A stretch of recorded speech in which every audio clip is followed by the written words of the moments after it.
안녕하세요. 얼마 전 인생의 귀한 경험을 하고 지금은 싱글맘이 된 40대 초반의 여성이에요. 여러분이 생각하는 이혼 사유 중에 가장 흔하지 않은 사유는 어떤 게 있나요? 저는 제가 바로 그런 흔하지 않은 사유로 이혼을 하게 됐다고 생각해요. 정말 너무도 어이없는 이유였거든요. 제가 이상한 건지 제 전 남편이 이상한 건지 보시고 한번 판단해 주세요. 저와 남편은 친구들의 소개팅으로 만났어요.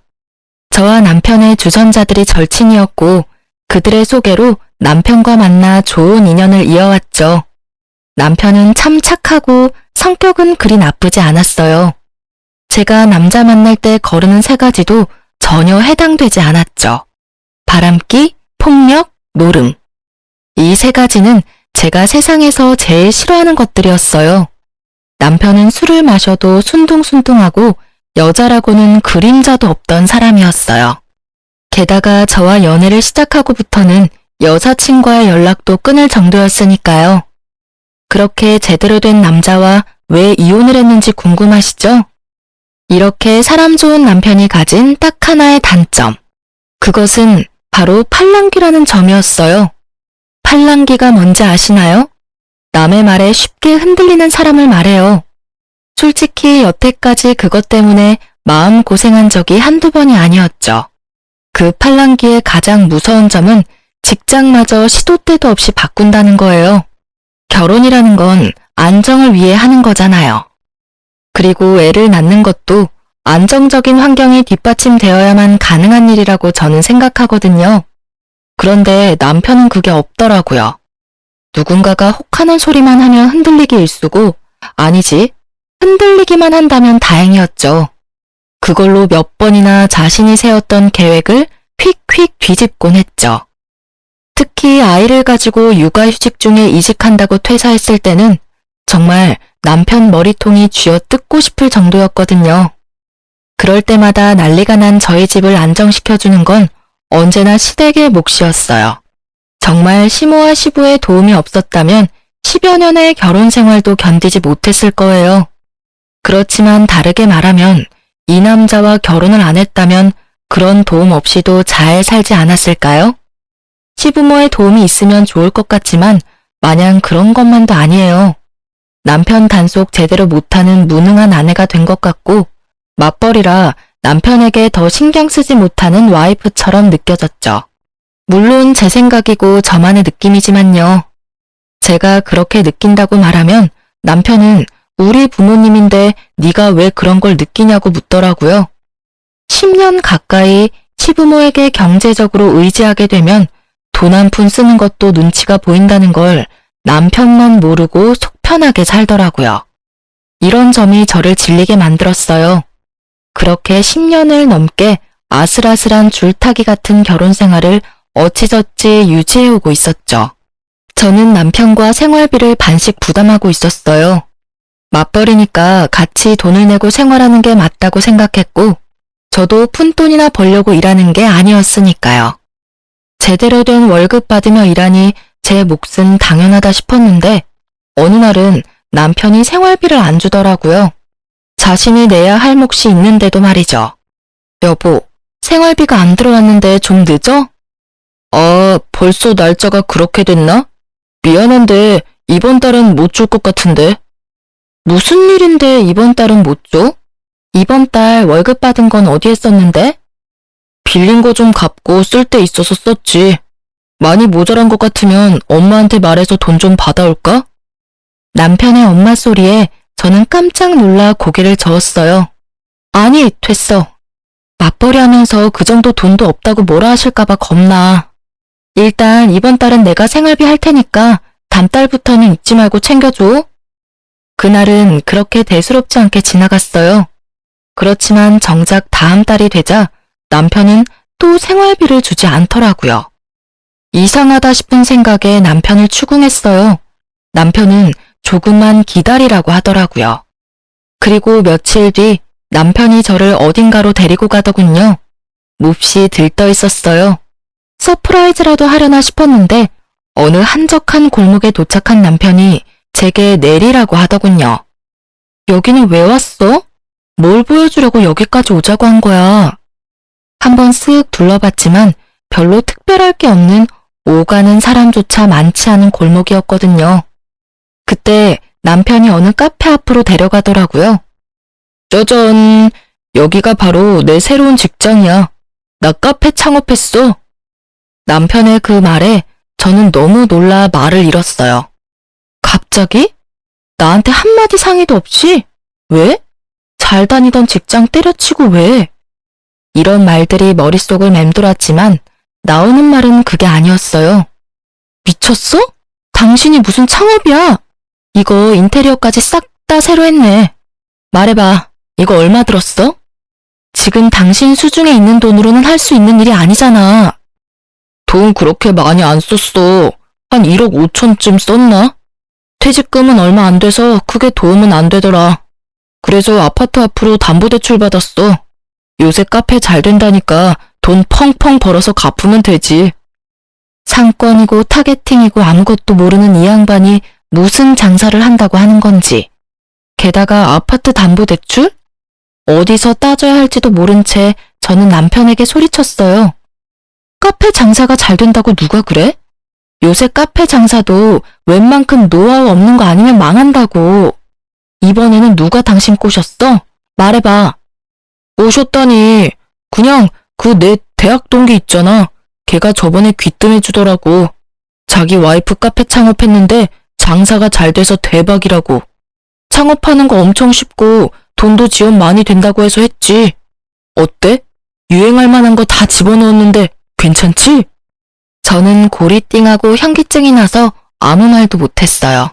그냥 옆에 있는 담벼락을 잡고 겨우 서 있을 수밖에 없었죠. 팔랑귀 남편이 또 팔랑팔랑 남들 이야기에 혹해서 이런 대형 사건을 저질러버린 거였어요. 저거에 우리 아파트 이름으로 대출을 받았다 이거야? 당신 어머니한테 의논은 하고 대출한 거 맞아? 엄마한테 왜 물어봐? 그 아파트가 내 앞으로 된 건데 결혼한다고 엄마가 나 주셨잖아. 맞는 말이긴 했어요. 하지만 적어도 무상으로 시모에게 받은 아파트라면 좀 더 소중히 대해도 되지 않았을까요? 남편은 섬세함이라고는 일도 없는 표정으로 말하더군요. 그럼 이 상황을 어머님도 모르시고? 당신한테 오늘 처음 알려주는 거야. 서프라이즈! 저는 머리통에 꽃받친 남편을 보며 한숨만 내쉬었어요. 딱 봐도 망할 것 같은 카페를 보면서 말이죠. 이렇게 즐거워하는 남편에게 저는 말했어요.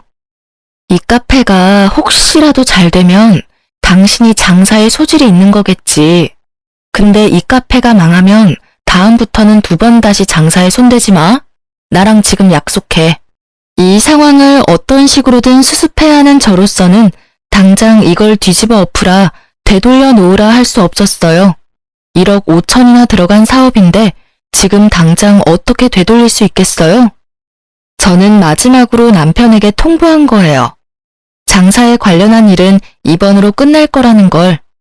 남편은 고개를 끄덕였고 며칠을 행복회로 열심히 돌리고 있더라고요. 그런데 역시나 제 예상대로 상황이 흘러가더라고요. 팔랑귀인 남편이 제대로 장사를 할 수 있을 리가 없거든요. 결국은 남들 따라 이것 찔끔 저것 찔끔 해보다가 특색 없고 상권 좋지 않은 상황에 빚만 남긴 채 폐업 처리됐어요. 빚이 많은 이유는 몇 번 쓰지도 않은 물건을 트렌드에 맞춘다나 뭐다나 하는 이유로 사모아놓고는 결국 써보지도 못한 채 폐업이 돼서 그래요. 이 빚은 고스란히 저와 남편에게는 압박이 되어 돌아왔어요.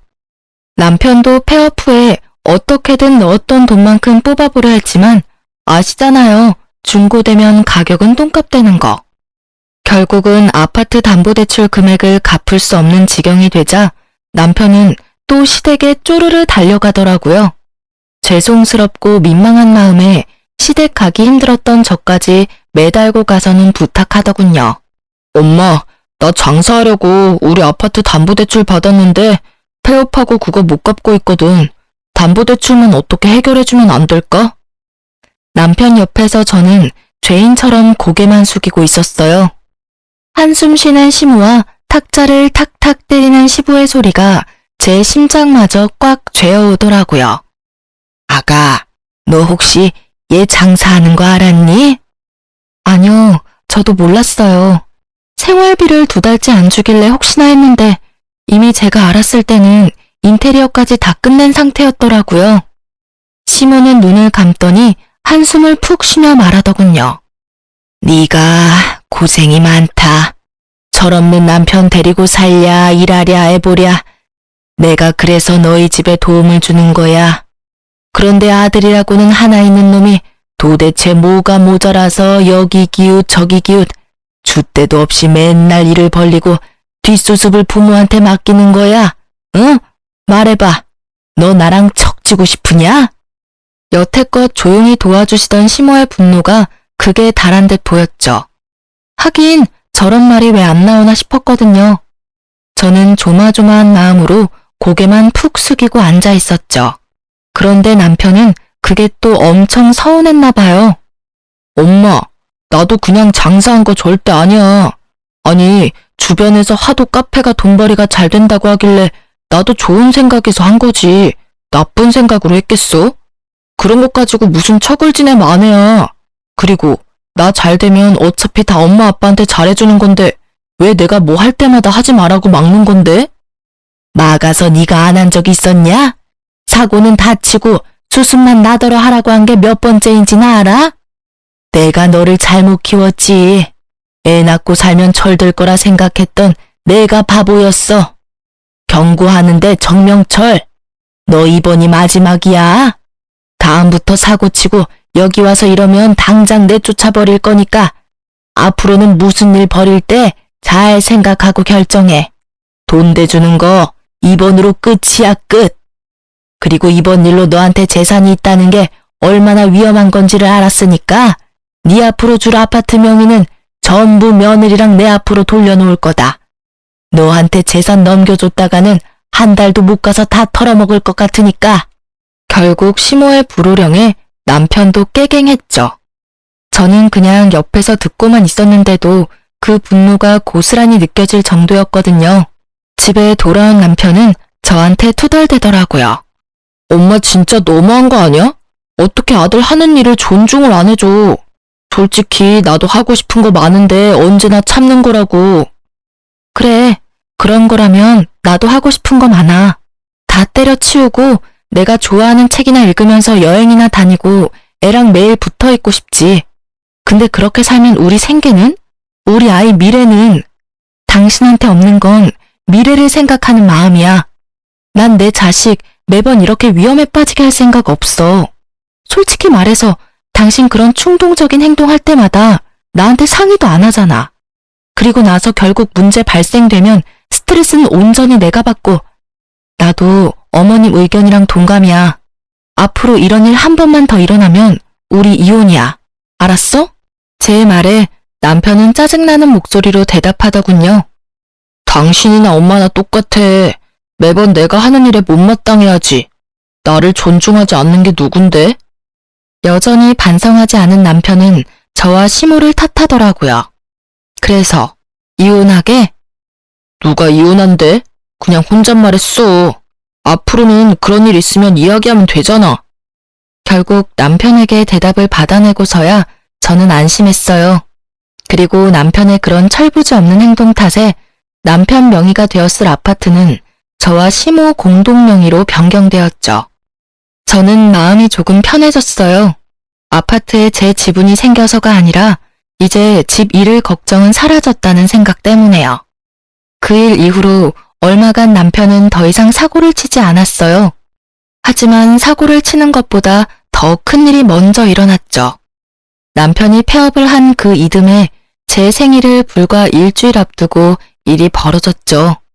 남편이 한 2달 전부터 유독 이상한 증상을 보였어요. 안절부절 못하고 폰을 손에서 떼지를 못하고 발을 달달 떠는 모양새를 보니 뭔가 불안해하는 것 같더라고요. 그런데 그 일이 벌어진 날 아침에는 뭔가 산뜻해 보이더라고요. 그간의 불안이나 두려움은 다 날아간 것처럼 느껴졌죠. 그냥 남편의 감정 기복이었나 보다 하고 편하게 생각하던 제게 남편이 저녁에 잠시 아이를 친정에 맡겨두고 밥이나 먹고 오자고 하더라고요. 이상한 마음이 들었어요. 제 생일은 일주일이나 남았는데 어째서 지금일까 싶었죠. 그렇지만 고민 한들 답이 생기는 것도 아니라 일단은 남편과 함께 식사를 하러 갔죠. 식사는 제가 좋아하는 대게였어요. 즐거운 마음으로 식사를 하고 있는데 남편이 조용히 한마디 하더라고요. 여보, 나랑 이혼해줘. 잘 먹던 탱글탱글하던 대게가 목에 걸리는 걸 느끼며 저는 캑캑거리며 기침을 해야 했어요. 그리고는 겨우 진정하고는 남편 얼굴을 봤어요. 평온한 표정, 일말의 미안함도 없는 그 표정에 저는 웃음이 나왔어요. 이건 무슨 장난이 아닐까 하고요. 이혼? 갑자기 이혼 이야기가 왜 나와? 당신 여자 생겼어? 아님 나 몰래 또 사고 쳤어? 그것도 아님 내가 저번에 당신한테 이혼하자고 해서 삐졌어? 제가 농담처럼 묻자 남편이 고개를 젓더라고요. 아니야, 그런 거. 나 취직 준비 중인 거 알지? 당시 남편은 몇 개월 동안 취직을 준비 중이었어요. 취직이 안 된 이유는 뻔했어요. 눈만 높아진 데다가 남들이 좋다고 하는 곳만 골라서 넣으니 넣는 족족 떨어지는 거였죠. 조금만 눈을 낮춰도 들어갈 곳은 충분히 많았는데 말이죠. 그래도 남편에게 아무 말 하지 않았어요. 남편 자존심 건드리기는 싫었거든요. 알지, 취직 준비 중인 거. 근데 그게 왜? 그거랑 이혼이랑 무슨 상관인데? 나랑 이혼하면 취직이 잘 되기라도 해? 응.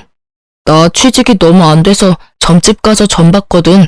그런데 당신이 문제래. 당신 때문에 내가 취직을 못한대.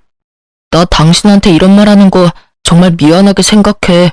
하지만 이대로 취업 안 되는 것도 문제잖아. 그러니까 당신이 이혼해주면 안 될까? 당신이 내 인생에서 가장 큰 걸림돌이라는데. 이 이야기를 듣는 내내 어안이 벙벙했어요. 저는 무교고 남편네는 독실한 기독교 신자거든요. 교회를 나가는 부모님을 두고 무당에게 가서 말을 들었더라고요. 아니, 이해와 답을 구하고 싶으면 교회를 가시던가요. 왜 갑자기 뜬금없는 무당이 튀어나오나 싶었는데 역시나 이번에도 남편 팔랑귀가 한탕했더라고요. 친구가 장사가 안 돼서 점 봤는데 아주 잘 보더라잖아. 그래서 나도 SNS 보고 점집 찾아서 점 봤지. 그런데 거기서 내가 일이 안 풀리는 게 다 마누라 탓이라고 구태야 한다고 하잖아. 그래서 구술했는데 당신 그늘이 너무 강해서 구태도 효과가 없으니 이혼을 하라고 하더라고. 저는 경악했어요. 저도 모르는 사이에 남편이 굿까지 했다니 말이죠. 게다가 굿이라는 거 10,000원, 100,000원에 할 수 있는 거 아니지 않나요? 당신 굿은 무슨 돈으로 한 거야? 굿? 그거 빌렸지. 차 담보로. 500만 원 정도 하는데 그 정도 금액으로 내 미래를 사는 거면 아깝지 않다고 생각해. 미쳤다는 말이 무색해질 정도로 제대로 돌아버린 남편을 보며 저는 화가 치밀어 올랐어요.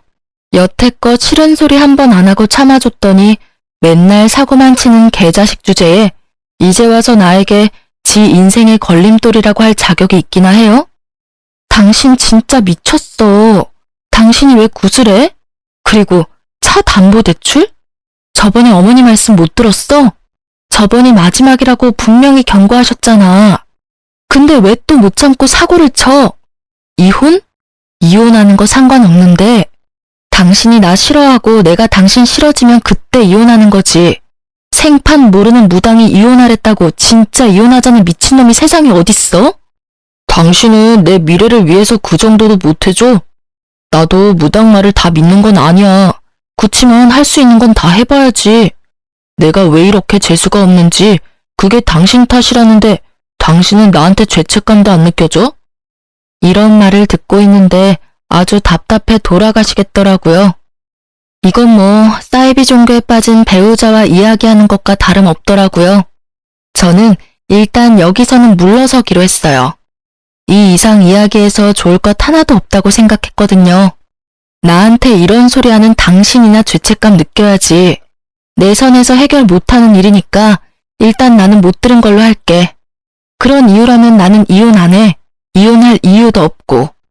결국 저 혼자 집으로 돌아오는데 진짜 머리에서 스팀 나는 기분이었어요. 저놈은 도대체 무슨 생각으로 저딴 말을 짓거리나 싶었죠. 일단 잠시 머리를 식히면 남편도 제자리로 돌아올 거라는 생각으로 저는 당분간 남편을 피해 다녔어요. 그런데 남편은 포기하지 않았더라고요. 이틀 뒤 친정어머니에게서 전화가 왔거든요. 얘, 너 정서방이랑 무슨 일 있니?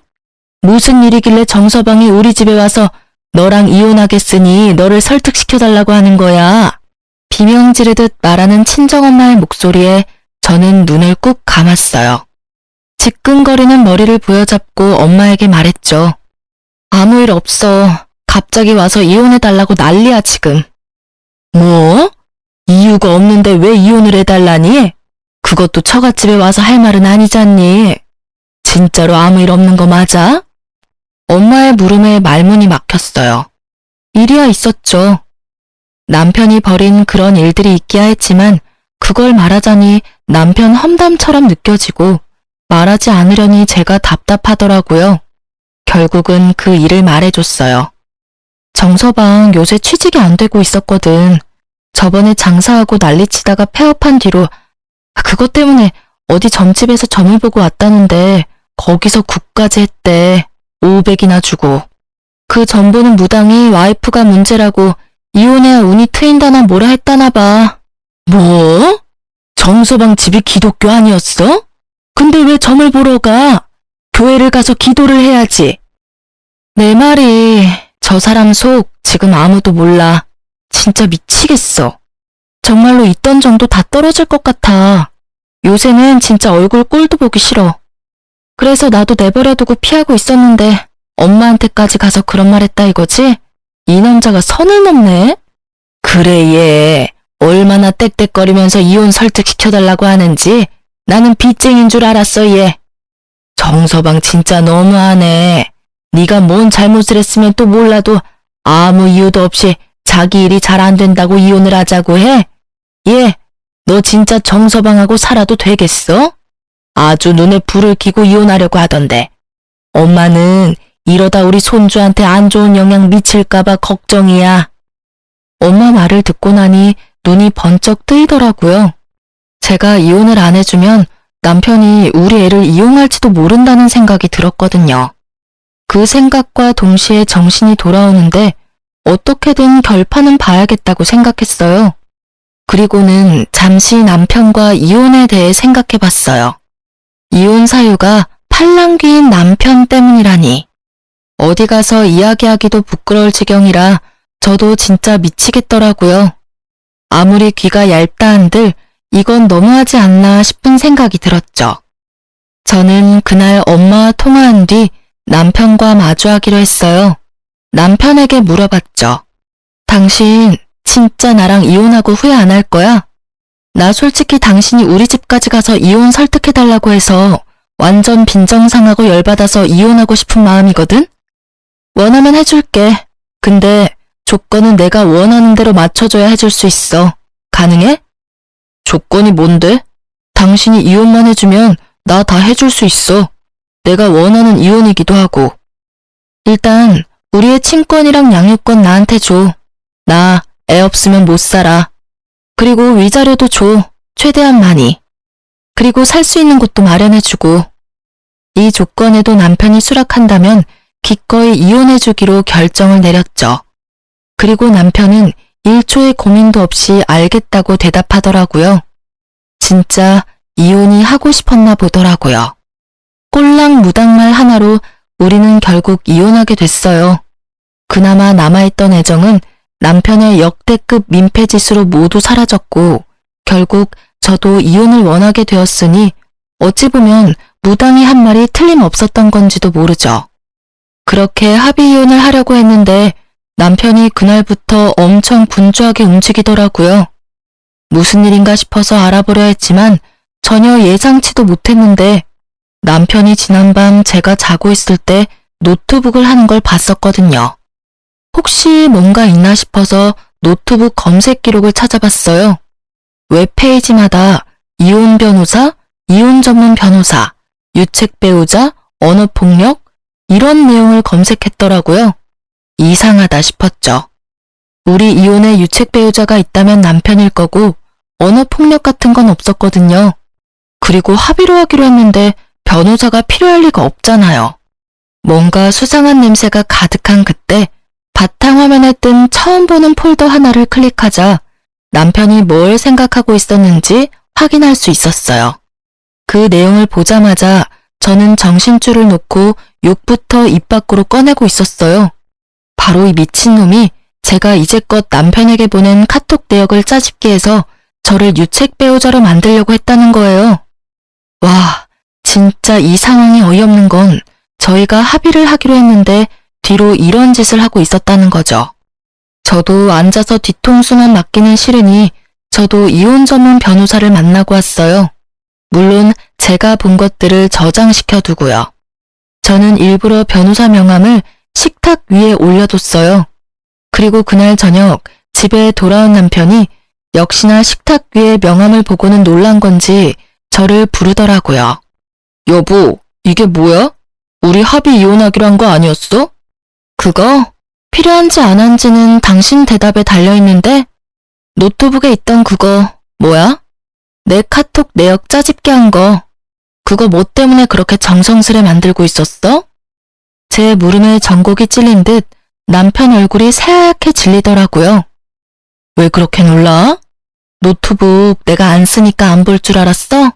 왜 남의 노트북을 훔쳐봐? 이거 사생활 침해야? 웃기시네. 그 노트북 내 거잖아. 일할 때 필요해서 산 거. 내 노트북에 있는 거 내가 보는데 무슨 사생활 침해? 그래서 이게 뭔데? 당신 도대체 뭐 하려고 했던 거야? 제 추궁에 남편이 말을 제대로 하지 못하더라고요. 그러더니 우물쭈물 그냥 만들어 본 거라며 진짜 별거 아니라고 하더라고요. 웃기지도 않아요. 그 내용들은 모두 제가 남편이 헛짓거리 할 때마다 과격하게 했던 말들 뿐이었어요. 누가 봐도 제가 이 사람한테 심하게 대한 것처럼 보인다는 게 문제였죠. 앞뒤 내용 다 빼고 보니 제가 천하의 몹쓸 년이 되어 있었고요. 설마 나를 유책 배우자로 만들려고 했어? 너 나랑 합의 이혼하기로 한 거 아니었어? 이 이혼에 책임이 있는 사람은 너 하나야, 내가 아니라. 이런 식이면 진짜 이혼 소송 걸어서 당신 진짜 싹 다 벗겨먹을 거야. 당신이야말로 유책 배우자니까. 여보, 잠깐만. 진짜 순간적으로 그런 생각하기는 했어. 근데 실행에 옮기진 않았잖아. 진정하라고. 소송은 절대 안 돼. 왜? 이혼하자며. 어떤 식으로 이혼하든 이혼만 해주면 되는 거 아니야? 근데 진짜 하나만 묻자. 도대체 무슨 이유로 뒤로 몰래 이딴 짓이나 한 거야? 그게, 아이씨, 사실은 돈이 없어, 합의해주려고 해도. 너 잘하는 거 있잖아. 어머님한테 도와달라고 하고 나중에 갚으면 되지. 그거 벌써 받아왔어. 미리 이야기해서 이혼하게 됐다고 위자료 줘야 한다고. 뭐? 그럼 그 돈은 다 어쨌는데? 코인에 다 넣었어, 코인에. 지금 주변 사람들이 완전 강력 추천해준 종목 있거든. 거기다가 영혼까지 끌어다 넣었지. 뭐? 코인? 저는 머리를 부여잡았어요. 이 남자가 정신을 제대로 놓은 것처럼 보였어요. 설마 이 상황에 코인에 올인할 줄이야. 아니, 그러면 이상하잖아. 그렇게 잘 되는 항목이면 수익이 났을 건데 왜 돈이 없어?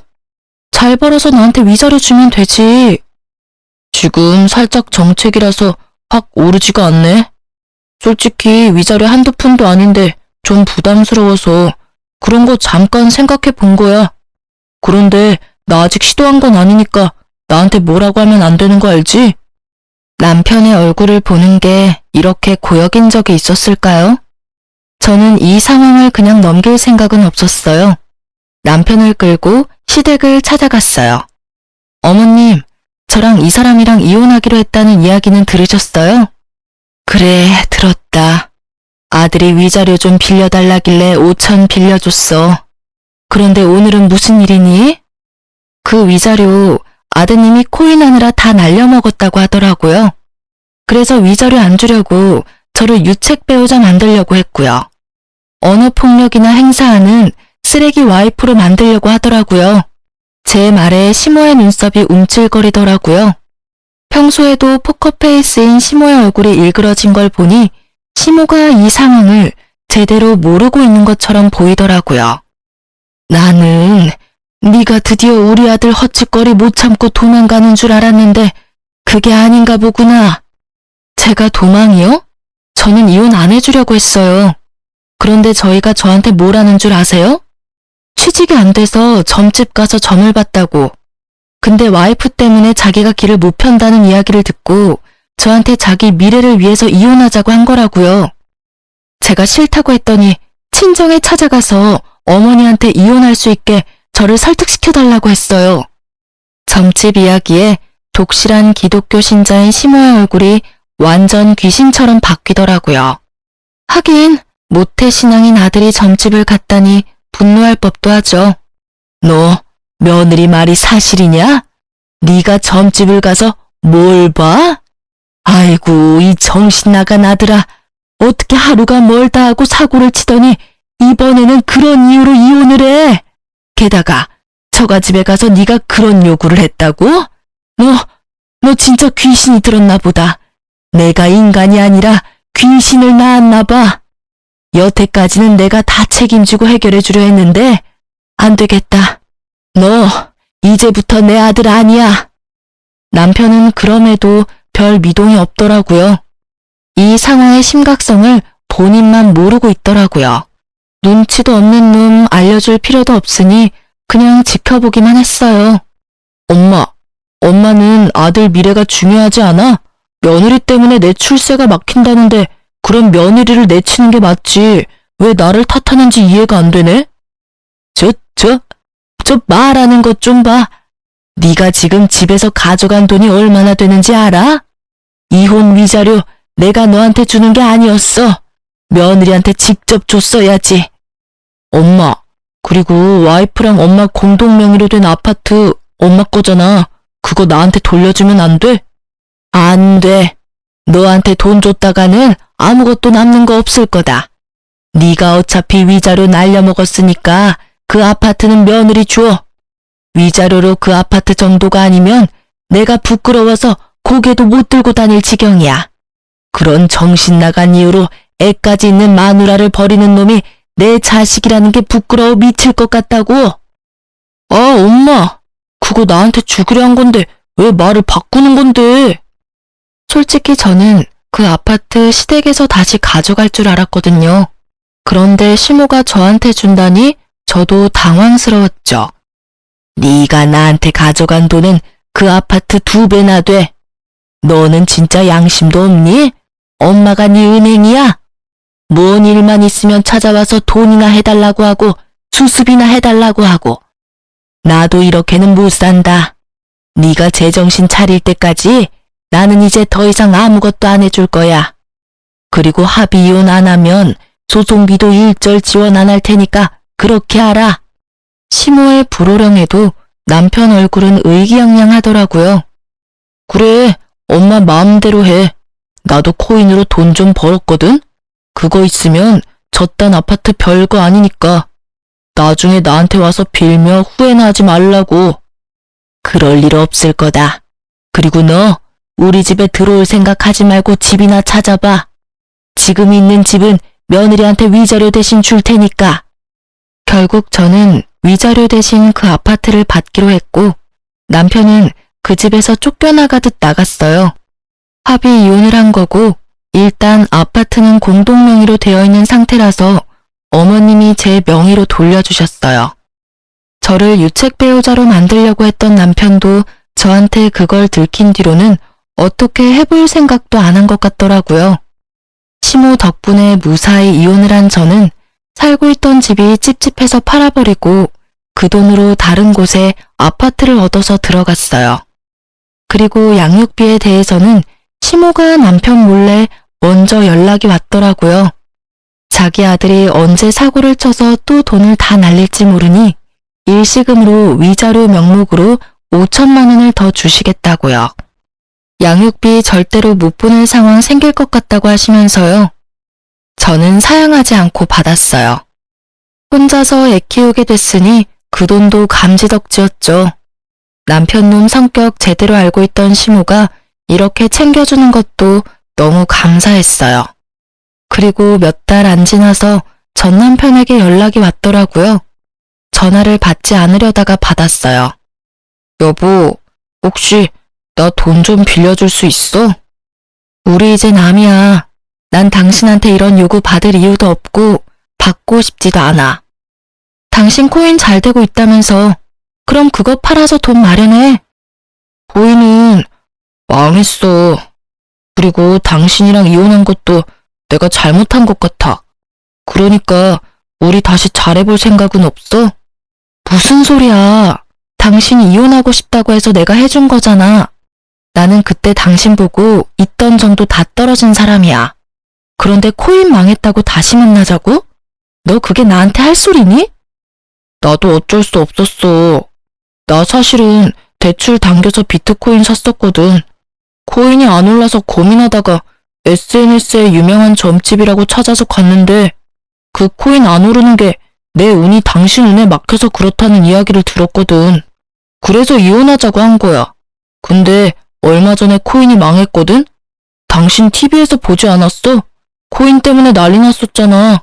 저도 아는 사건이었어요. 수많은 피해자를 양산한 그 코인에 대한 기사를 본 적 있었죠. 못 볼 수가 없었어요. 인터넷 기사 1위에다 아예 도배가 됐었으니까요. 엄청나게 뻥튀기 된 코인이 순식간에 폭락한 뒤 결국 폐지가 됐었죠. 그거 보면서 혹시나 싶긴 했는데 역시나 그 코인에 전 남편도 투자를 했었던 거죠. 대출까지 당겨서. 그 코인이 당신이 투자한 코인이었어?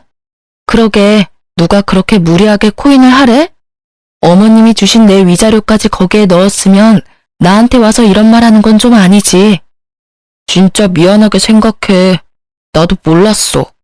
코인 망하고 나도 놀라서 그 점집 찾아갔는데 없어졌어. 게다가 사기꾼이었다고 난리 났더라고. 반짝 한 달만 하고 도망갔다고.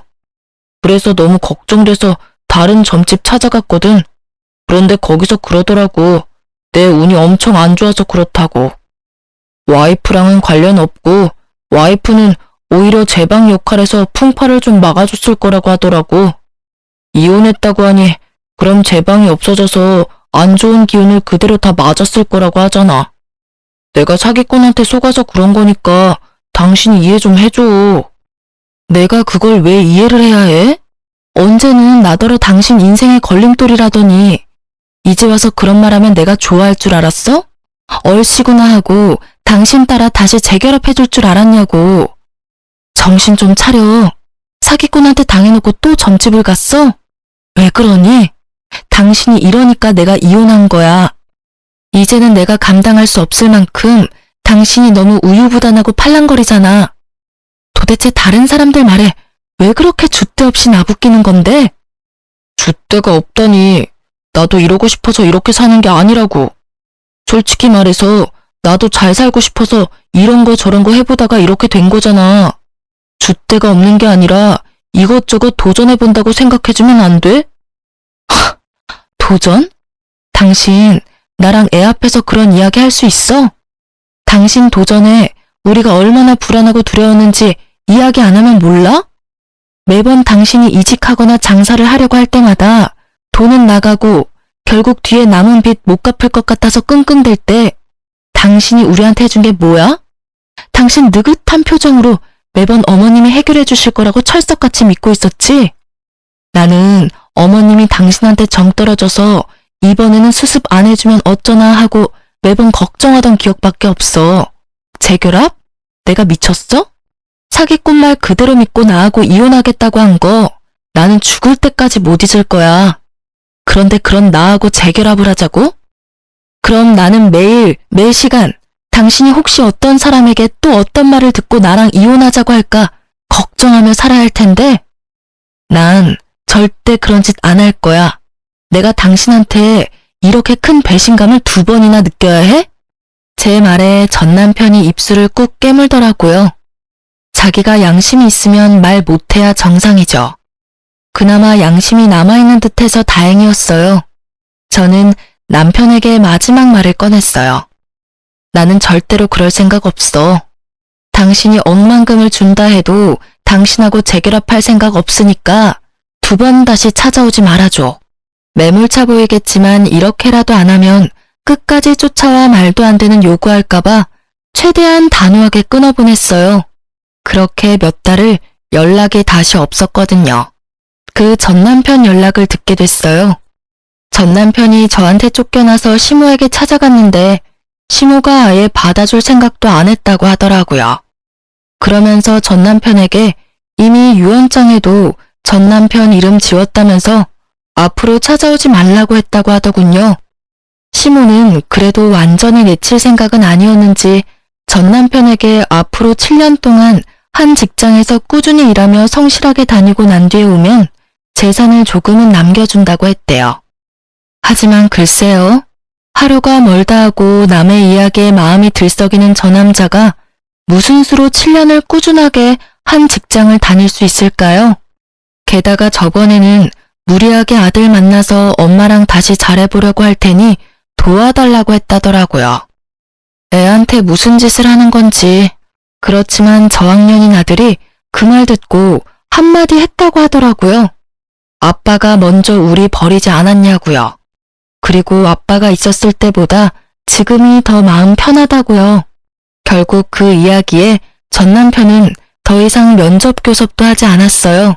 그리고 지금은 시댁이며 저며 아이에게 버림받고는 혼자 원룸살이하며 택배 알바하며 돈 갚고 있다고 하더라고요.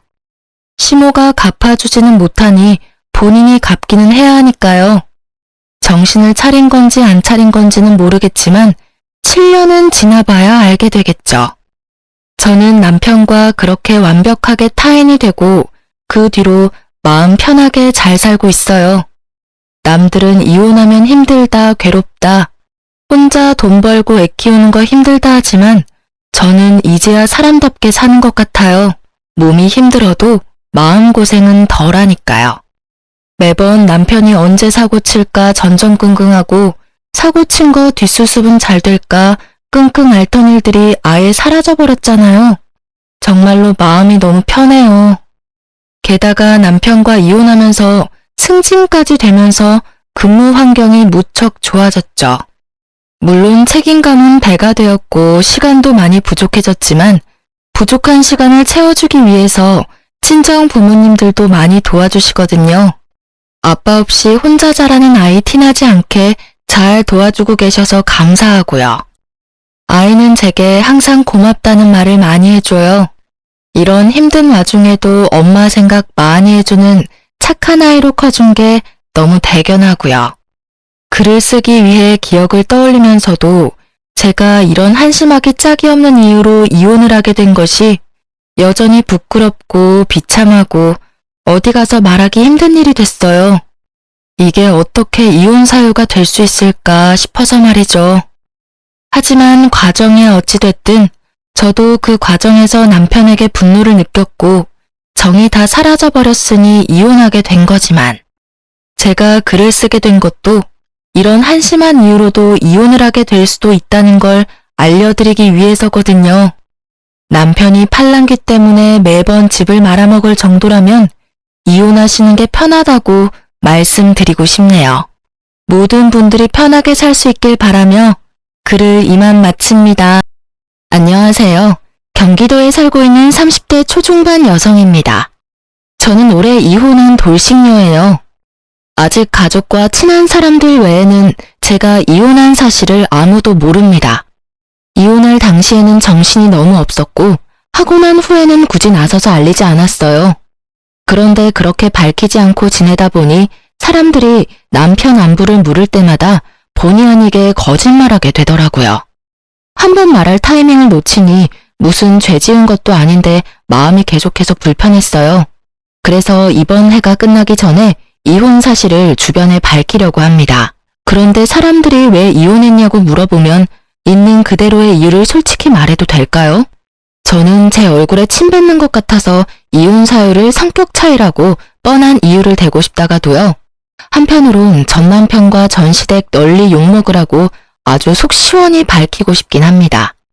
여러분께서 오늘 제 사연 먼저 들으시고 함께 판단해 주시면 정말 감사하겠습니다. 저는 현재 학원에서 영어 강사로 일하고 있어요. 어렸을 때는 저희 이모가 외국에 살아서 운 좋게 몇 년 유학 생활을 경험했습니다. 그래서인지 저는 자연스럽게 영어와 여행에 많은 관심과 흥미를 가지게 됐어요. 대학생 때는 통역 아르바이트를 해서 그 돈 모아서 여행 가는 걸 좋아했습니다.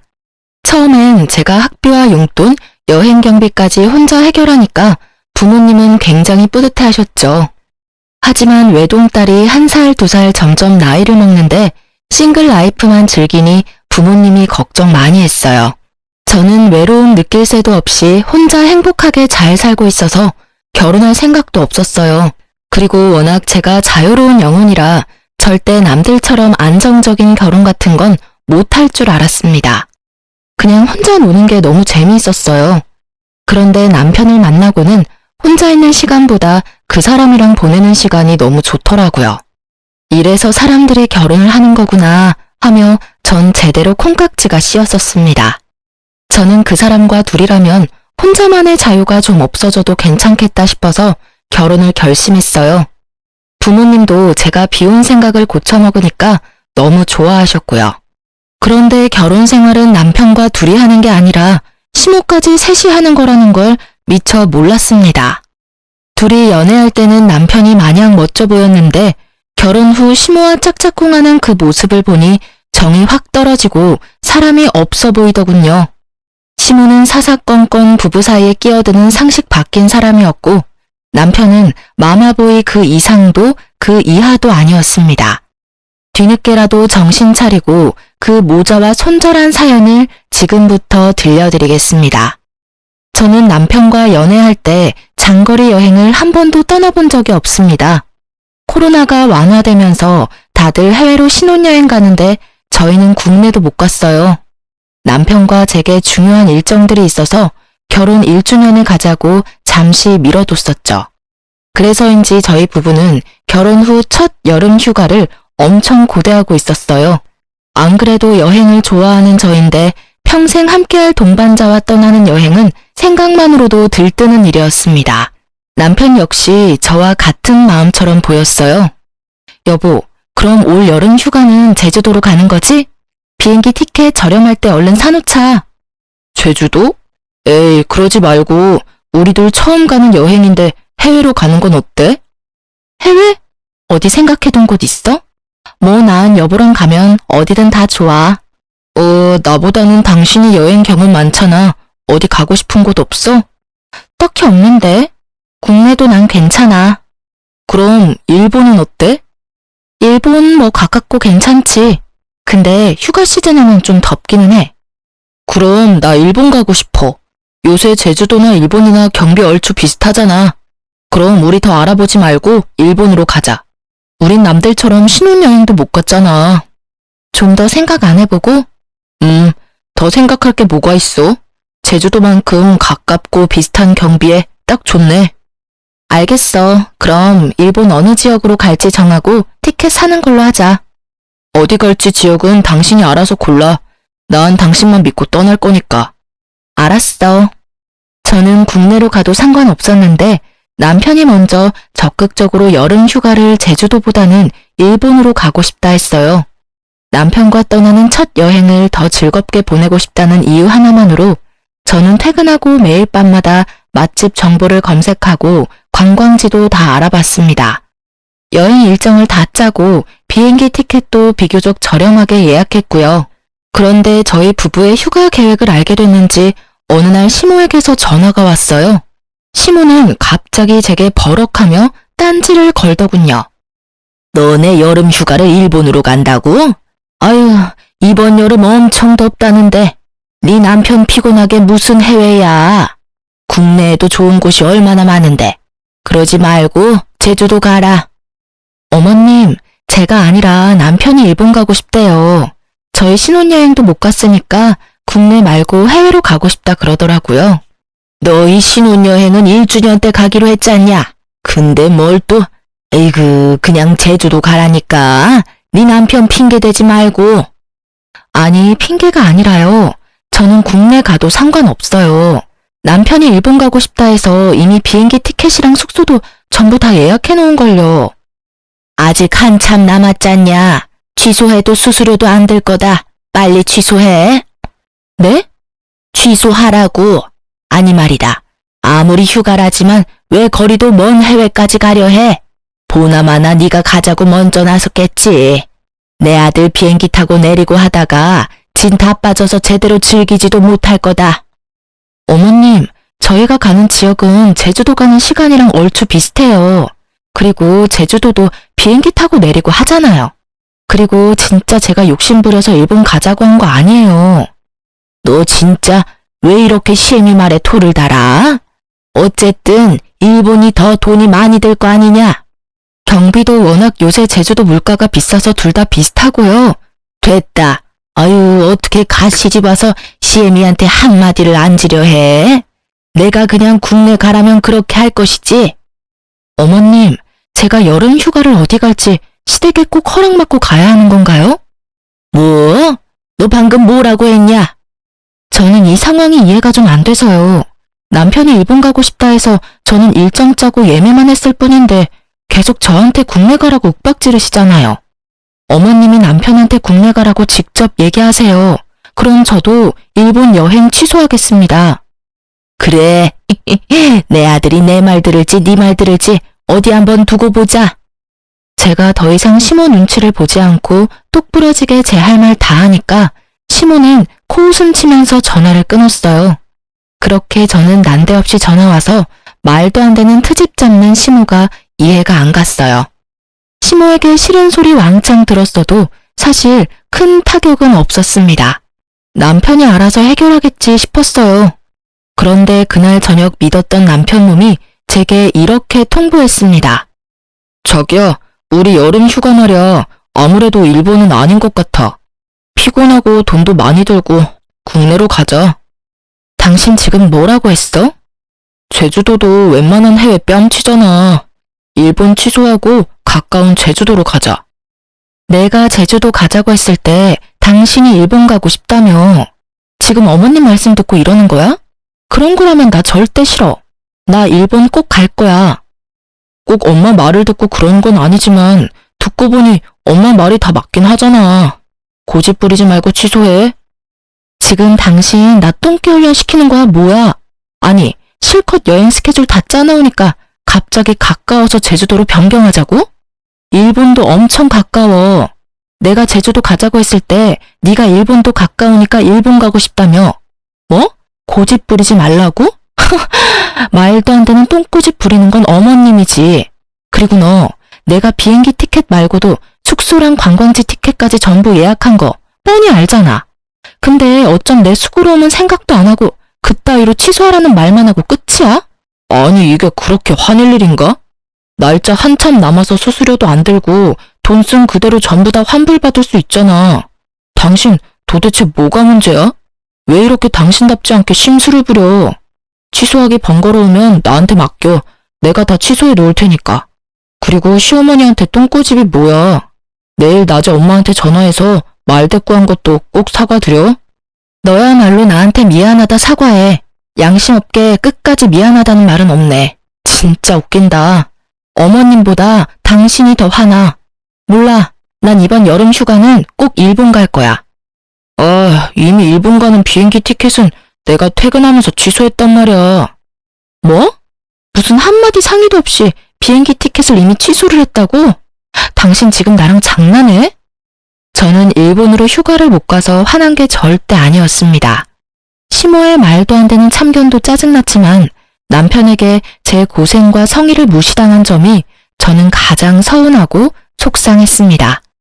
남편은 큰일 아닌 것처럼 시큰둥하게 행동하다가 제가 분노의 울음을 터뜨리자 놀라서 싹싹 빌며 사과하더군요. 당신 지금 울어? 아니 일본이 그렇게나 가고 싶었어? 미안해 몰랐지 난. 너 아직도 내가 일본 여행 못 가서 이러는 줄 알아? 내가 며칠 밤새서 처음으로 계획한 우리 여행이잖아. 어머님도 이해 안 되지만 난 네가 제일 짜증나. 몰라. 여름 휴가고 뭐고 다 취소야. 아이, 뭘 또 다 취소야. 울지 마. 내가 상의 없이 마음대로 취소해서 미안해. 근데 일본은 다음에 꼭 가고 이번엔 제주도 가면 되잖아. 내가 잘못했어. 그만 울자. 응? 이번엔 제주도 비싸고 좋은 호텔로 호캉스 가자.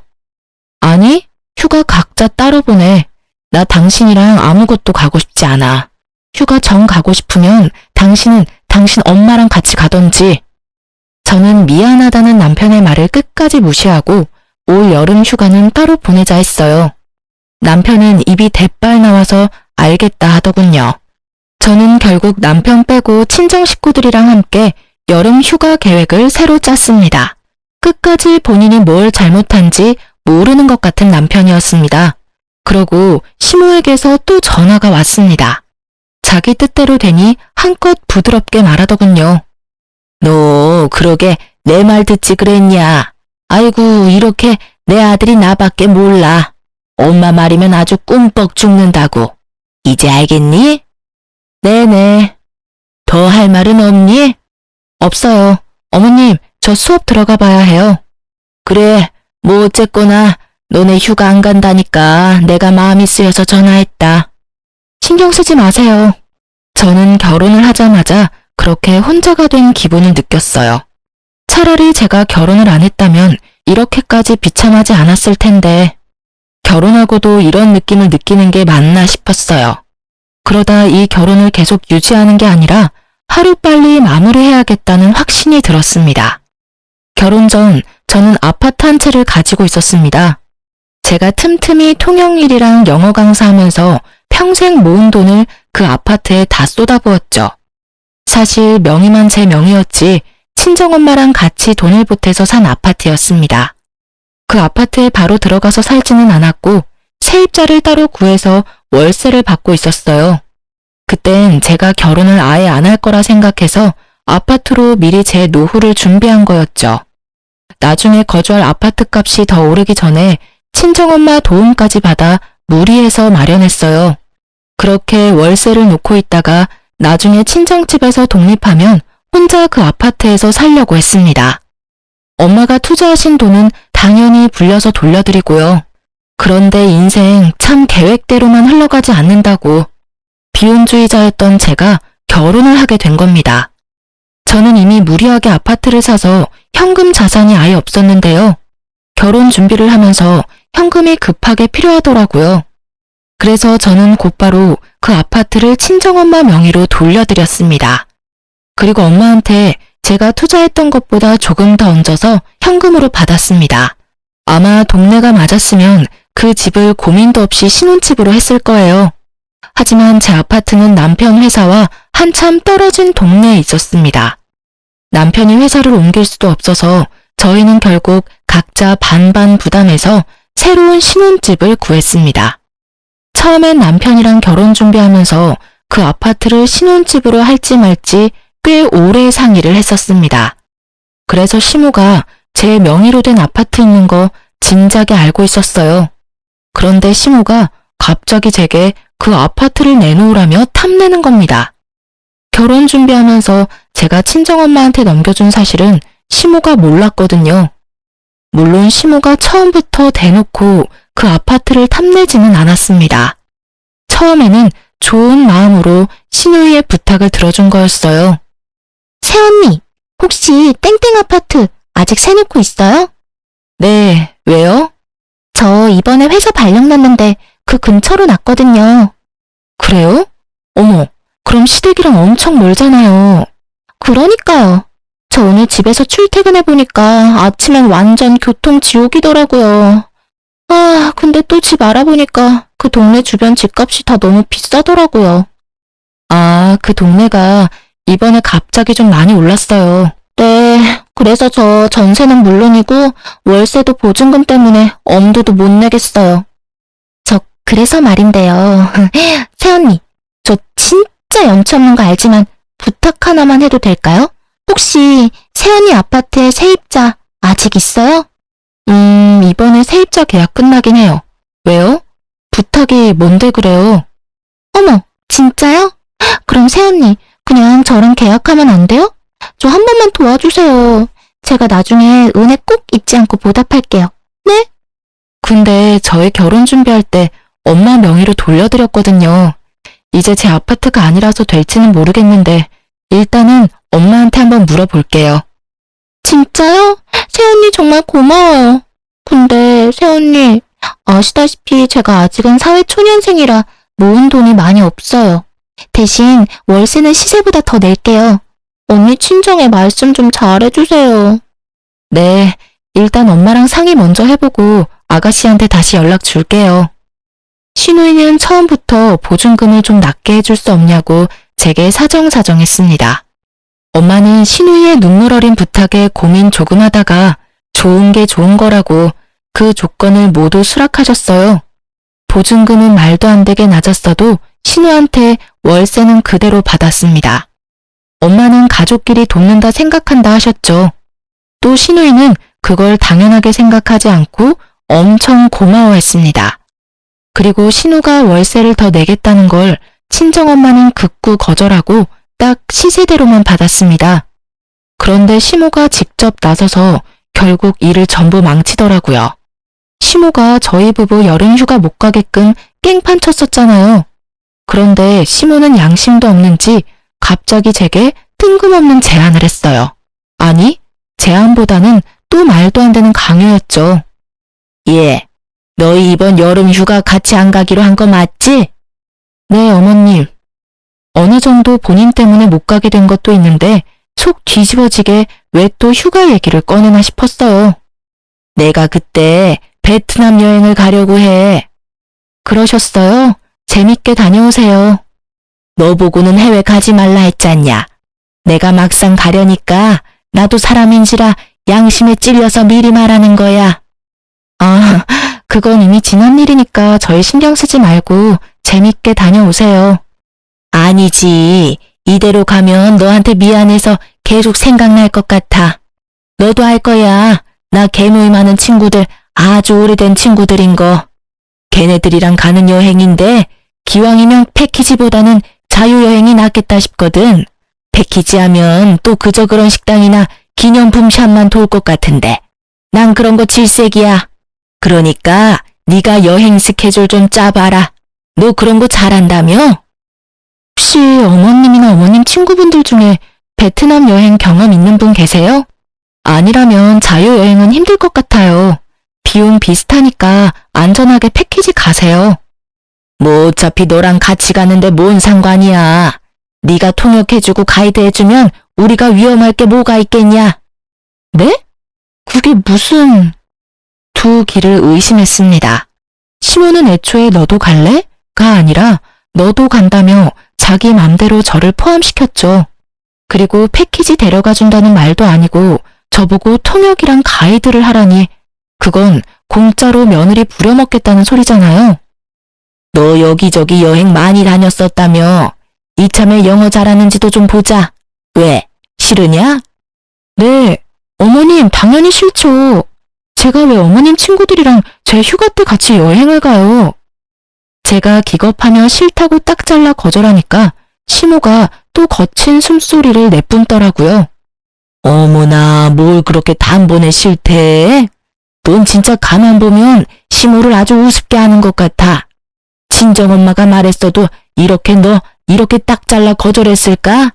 네, 저는 저희 엄마 친구분들이라도 제 휴가 반납해가면서 통역, 가이드 할 생각 전혀 없는데요? 참나 기가 막혀서. 시모는 자기 뜻대로 안 되자 전화를 끊었고 퇴근한 남편은 씩씩거리며 제게 따졌어요. 당신 말이야, 진짜 어쩜 그렇게 냉정해? 한두 번도 아니고 우리 엄마가 우스워? 뭐? 아니, 내가 우스워서 그러는 건가? 우리 엄마가 뭔 얘기를 하면 듣는 신용이라도 좀 해. 왜 자꾸 중간에서 남편 입장 곤란하게 만드냐? 너야말로 나 우습지. 아니, 어머님이 나 우습대? 어떻게 며느리 휴가 반납시키고 자기 여행 가이드 시킬 생각을 하셔? 누가 진짜 가래? 그냥 물어본 걸 수도 있잖아. 너가 어떤 반응 나오는지 말이야. 생각하는 척하면 어련히 예쁨 받을까? 그럼 뭐, 나 떠보신 거라니? 나 예쁨 받고 싶지 않아. 당신 참 냉정하다. 결혼도 했으면 희생하고 포기하는 법도 배워야지. 내가 뭘 포기하고 희생해야 돼? 우리 이번 휴가 각자 쉬기로 하지 않았나? 나보고 지금 그거 포기하라는 말이야?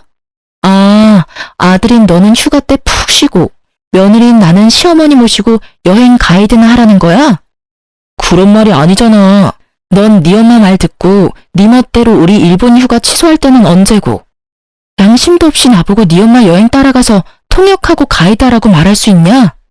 뭐? 네 엄마? 당신 미쳤어? 그래, 우리 엄마 생애 첫 해외여행이라 아들이 걱정 좀 했다. 근데 마누라가 여행에 빠삭하니까 덕 좀 보려 했어. 그게 그렇게 잘못된 거야? 나도 나중에 처가에 잘하면 될 거 아니야. 진짜 더럽고 치사해서. 저는 벽 보고 이야기하는 줄 알았어요. 연애 때는 싸울 일이 거의 없어서 이렇게까지 말이 안 통하는지 몰랐거든요. 남편놈은 제게 끝까지 자기 엄마한테 너무하다며 투덜거렸습니다. 며느리를 대리 효도시키려는 시모와 남편놈에게 저는 질릴 대로 질리더군요. 그 이후로 저는 이혼을 고민했습니다. 사실 이때까지만 해도 남편이 잘못했다고 다신 시모 편 안 든다고 빌기라도 하면 저는 한번 잘해볼 마음은 있었습니다. 고부 갈등 있어도 남편이 중간에서 자기 역할만 잘하면 나아질 듯 했거든요. 그런데 결국 시모의 결정적인 한 방으로 저는 이혼을 하기로 결심했습니다. 시모가 마지막까지 말도 안 되는 논리로 저를 괴롭혔거든요. 연락도 없이 불쑥 집으로 찾아온 시모는 여전히 자신과 함께 여행 안 갈 거냐 물었습니다. 나왔다. 어머님, 연락도 없이 어쩐 일이세요? 내 아들 집에 굳이 내가 연락하고 와야겠냐? 너 때문에 왔잖냐? 저요? 너 진짜 베트남 여행 안 갈 거냐? 아 참, 어머님, 저 안 간다니까요. 아니 왜 안 간다는 거야 도대체? 만약 저 간다 하면 제 여행 경비는 어머님이 내주시는 거예요? 그럼 당연하지. 그 정도는 내가 내야지.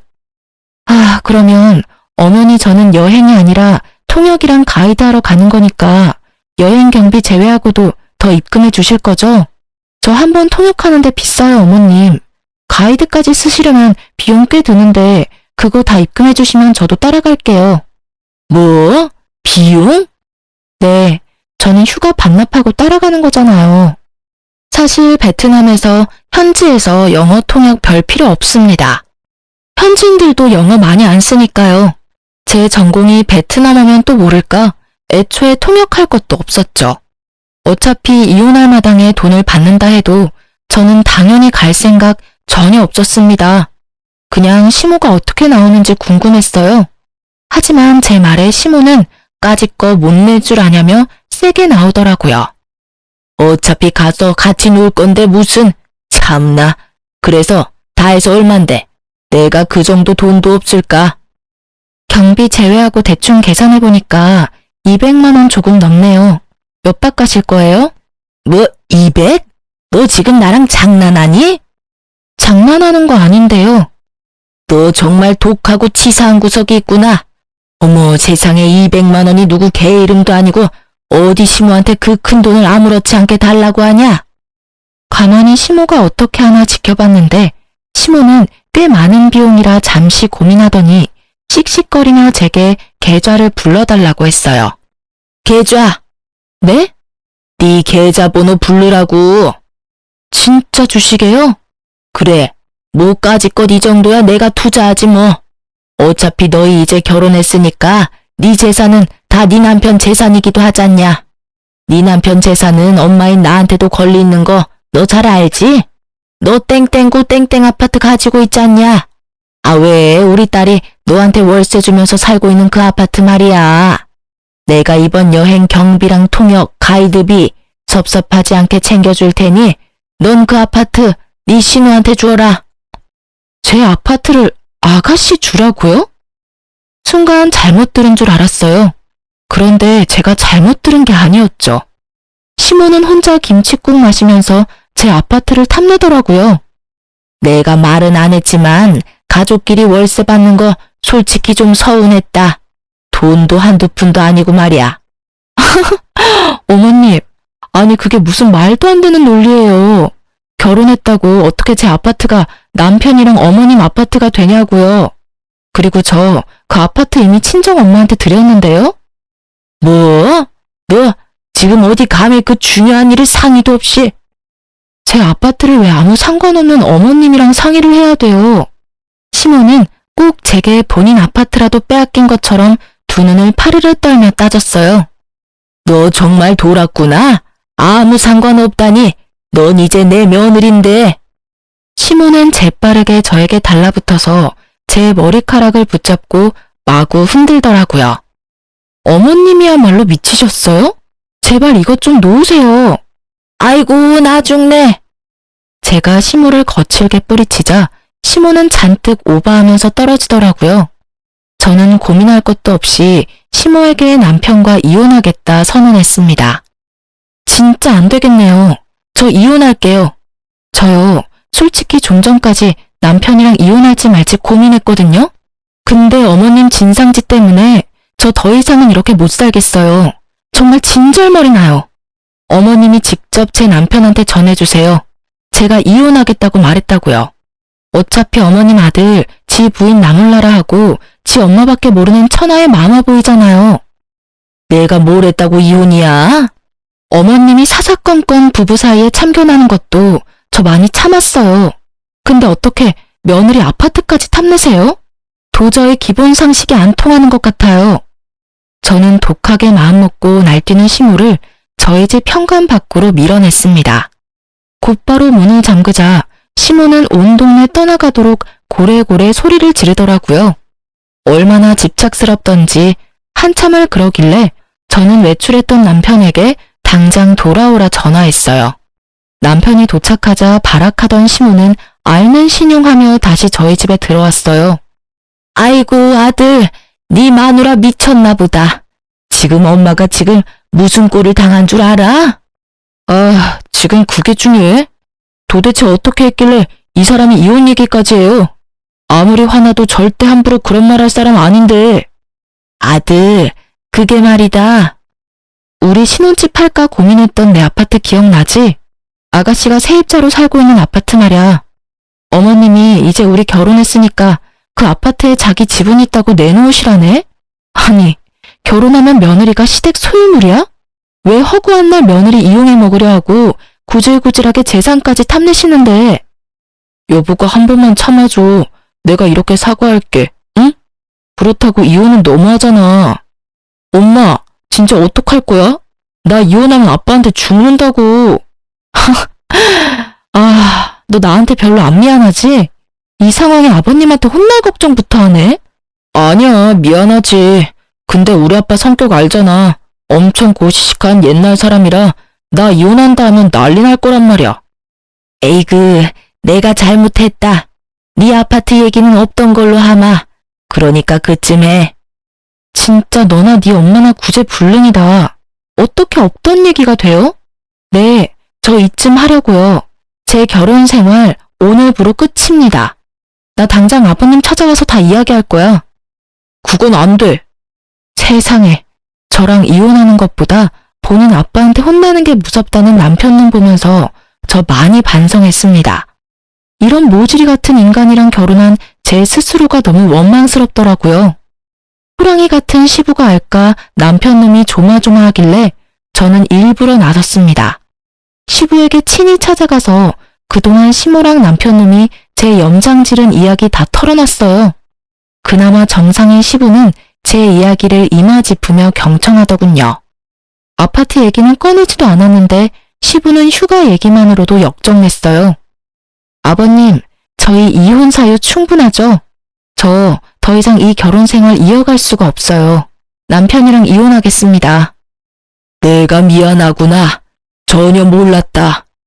시부는 아주 비장한 얼굴로 남편과 시모를 호출했습니다. 결국 일을 저질렀냐며 남편은 저를 밀치고 시부에게 무릎 꿇더군요. 아버지, 잘못했어요. 저도 중간에서 많이 힘들었어요. 근데 고작 이런 이유로 이혼하자고 하면 저 사람도 문제 있는 거예요. 친구들 말 들어보니까 다른 여자들은 시어머니한테 들들 볶여도 참고 산대요.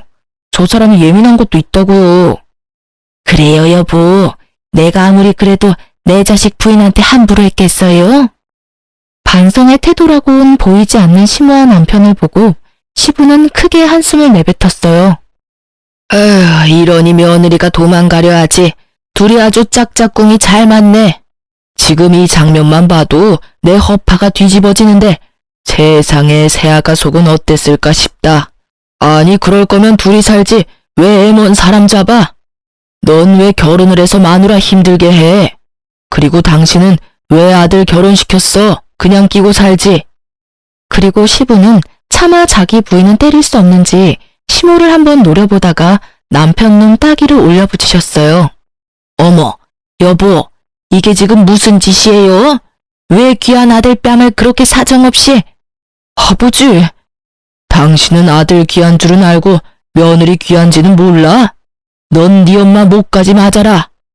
그렇게 양 사이드로 뺨을 맞은 남편은 얼얼한 뺨을 쥐고 시부에게 빌었습니다.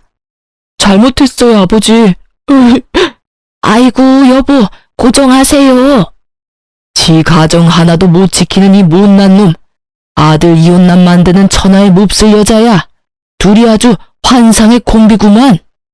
여보, 휴가 해외 말고 국내 가라고 한 게 그게 그렇게 뺨 맞을 정도로 잘못한 일이에요? 맞아요, 아빠. 제가 뺨 맞을 일은 아니잖아요. 당신이나 저놈이나 문제의 요점을 아직도 파악하지 못하겠어? 안 되겠다. 당신 베트남 여행도 가지 마. 여권 다 찢어버릴 테니까 당장 다 취소해. 뭐라고요? 아니 여보, 갑자기 그 얘기가 왜 여기서 나와요? 왜? 당신은 며느리랑 아들 휴가 방해해도 되고 난 하면 안 돼? 안 돼요. 절대 안 돼요. 그거랑 이거랑 다르죠? 시끄러워. 그럼 멀쩡히 잘 살고 있는 아들 부부 이혼시켜놓고 당신은 하하호호 놀러 가려고 했어? 여보, 안 돼요. 그건 절대 안 돼요. 쪽팔리게 어떻게 그래요? 시모는 친구들과 첫 해외여행에 잔뜩 기대하고 있었나 봐요. 그게 시모의 약점이 될지는 몰랐습니다. 시모는 당장 여행 취소하라는 불호령에 악을 쓰며 시부에게 싫다고 매달리더군요. 그럼 저는 이만 가보겠습니다. 그래, 고생했다. 내가 연락 따로 하마. 다시 한번 내가 미안하다. 네.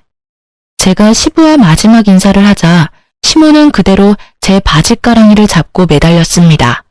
아주 눈물 콧물 오열하면서요. 얘야, 내가 잘못했다. 난 정말 네가 그렇게 힘든지 몰랐다. 내가 앞으로 잘해줄 테니 제발 한 번만 다시 생각해보렴. 정말 맹세하마. 나 이제 다시는 너희 사이에 안 낄 테니 이 시엠이 한 번만 살려다오. 나 꼭 베트남 가야 한다. 나 베트남 꼭 가야 해. 어머님, 지금 해외여행이 문제가 아니에요. 뭐? 너 지금 아주 신났지? 너 휴가 못 간다고 나도 못 가게 할 셈이냐? 결혼 전부터 아주 마음에 안 들었어. 해외여행 여러 군데 다녔다면서 아주 잘난 척은 넌 세상 힘든 거 모르고 자라서 내 맘 모른다. 난 이 나이에 첫 해외여행인데 그걸 맞고 싶니? 어머님이 저 질투하고 있을 줄은 몰랐네요. 근데 해외여행 가실 돈이 있어요? 돈 모자랄 텐데. 아니, 아가씨 새로 살 집도 다시 구해야 하잖아요. 뭐? 그게 뭔 똥딴지 같은 소리냐? 아가씨 사회초년생이라고 돈 없다 해서요. 그동안 친정엄마가 보증금도 없이 월세만 받고 엄청 배려해 주셨거든요. 덕분에 어머님 딸 그동안 편하게 잘 지냈잖아요. 이제 남남인데 저희 친정엄마가 가만 계실까요? 이거 다 어머님 때문에 일어난 일이니까 어머님이 아가씨 새집 구해줘야 하잖아요. 근데 그럴 돈 있으시냐고요? 넌 또 갑자기 그 얘기가 왜 나와? 어머, 그 얘기를 꼭 해야죠. 제일 중요한 이야기인데 마무리 지어야죠. 어머님이 결혼했으니까 제 재산은 다 아들 거고 그게 다 어머님 거라면서요. 그거 절대 아니거든요. 남의 것 탐내고 욕심부리면 어떻게 되는지 저도 알려드려야죠. 내가 그렇게 말 꺼내기 전에 네가 처음부터 센스 있게 그 아파트 신우 줬으면 됐잖아. 상의도 없이 친정에게 홀라당 준 게 그게 잘한 일이니? 그리고 내가 뭘 남의 것을 탐내. 너 엄연히 결혼해서 우리 집 사람인데 며느리 거니까 당연히 시무인 나도 같이 쓰자는 거였지. 아버님, 보셨죠? 저 절대 같이 못 삽니다. 당신이란 여자 정말 가지가지한다. 아주 내가 며느리 보기 부끄러워 어디 말도 안 되는 그런 논리를. 내가 살다 이렇게 무식한 소리는 또 처음 들어본다 이 여편네야. 어떻게 며느리 재산이 당신 거야? 왜? 만약 며느리가 손주라도 낳으면 그 손주도 당신 아들이라 할 거야? 아이, 당신은 뭘 또 그렇게 말해요? 엄마, 진짜 그건 선 넘으셨어. 난데없이 아파트를 왜 달라 해? 그리고 그 아파트 이미 장모님 건데. 아니, 그러니까 왜 말도 없이 친정엄마한테 아파트를 주냐고. 으이그 임마. 너 네 엄마 데리고 나가라. 꼴도 보기 싫으니까. 당장 내 집에서 나가. 에? 난 도저히 네 엄마 못 데리고 살겠다. 그러니까 앞으로 네가 네 엄마 모시고 살아. 아, 뭐해? 당장 나가라니까. 여보, 나가라니요. 내가 잘못했어요. 아빠, 내가 엄마 모시고 어떻게 살아요? 시무랑 남편은 그렇게 바닥에 엎드려 시부에게 용서해달라고 빌고 또 빌더군요. 저는 이제 정말 끝난 것 같아서 마지막으로 그들을 향해 비웃음 흘려줬어요. 둘이 왜 못 살아요? 같이 살면 딱이겠는데. 넌 웃음이 나오니? 어서 네 시아버지 말려봐. 제가 왜 말려요? 저는 어머님처럼 남의 부부 일에 안 끼어들고 싶어요. 저 진짜 이만 가볼게요. 저 뒤로 저는 시댁길에서 손 뗐습니다. 시부가 알아서 할 거라 믿었습니다. 그리고 신우이에게 새 집을 구할 수 있게 한 달이라는 시간을 줬습니다. 신우는 당장 나가라 해도 뭐라 할 말이 없는데 자기에게 시간을 줘서 고맙다 인사했어요. 짐을 빼면서 제게 따로 사과도 하더군요. 새언니, 내가 그동안 집안 사정 잘 몰랐는데 제가 대신 미안해요. 새언니가 배려해줘서 저 그동안 여기서 너무 잘 지냈어요. 이거 별거 아니지만 백화점 상품권이에요. 나중에 꼭 은혜 갚으려고 했는데 이렇게 언니랑 오빠랑 이혼할 줄 몰랐어요. 안 줘도 돼요. 그리고 아가씨가 뭐가 미안해요. 미안하죠. 제가 엄마 대신 오빠 대신 진심으로 사과할게요. 이건 제 돈이랑 아빠 돈 보태서 산 거예요. 받은 배려에 비해서 턱없이 작지만 사돈어렵게 꼭 전해주세요. 10만원권 백화점 상품권 10장이나 들어있더라고요. 상품권 때문이 아니라 진심으로 신우가 사과하는 그 눈빛이 다행히 시부를 쏙 빼닮았더라고요. 상품권은 엄마 잘 전달해드렸습니다. 엄마께서도 시무를 엄청 욕하다가 시부랑 신우는 너무 좋은 사람이었다며 아쉬워하셨어요. 그리고 신우는 통쾌하게도 시무에게 이렇게 따졌다 합니다. 왜 엄마는 새언니한테 받은 걸 고마워할 줄 모르고 바라기만 해서 결국 이사단을 만들어. 아파트가 한두 푼 하는 것도 아니고 어린애 장난감 달라듯이 달라 하냐고. 너까지 그럴래? 네 아빠도 너도 어떻게 엄마보다 생판 남인 걔가 중요하니? 생판 남한테 그럼 엄마는 왜 아파트 달라고 했냐니까? 기집애야, 시끄러워. 생활비나 좀 보내. 네 아빠가 생활비 안 준단다. 내가 엄마한테 생활비를 어떻게 줘? 지금 살고 있는 것도 겨우 보증금 구했는데.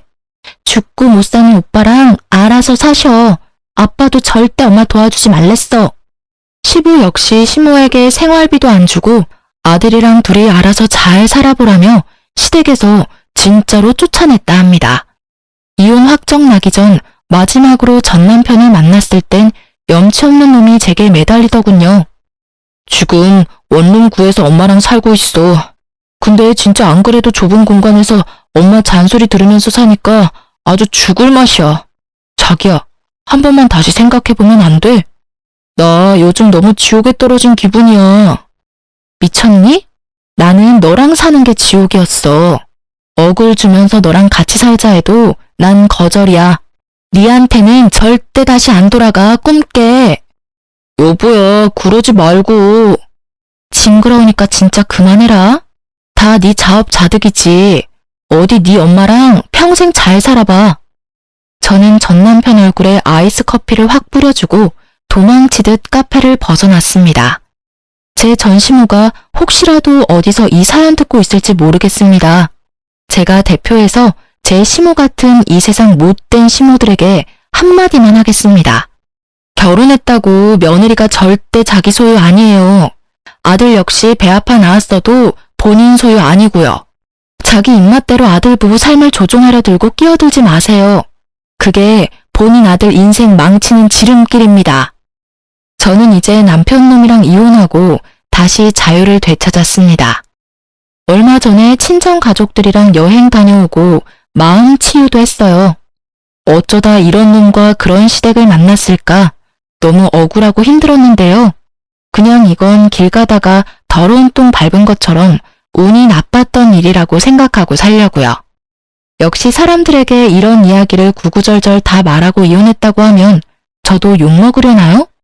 구독자분들 조언 새겨들을 테니 댓글 많이 남겨주세요. 그럼 여러분, 지금까지 긴 시간 사연 함께 들어주셔서 감사합니다. 다들 행복하세요.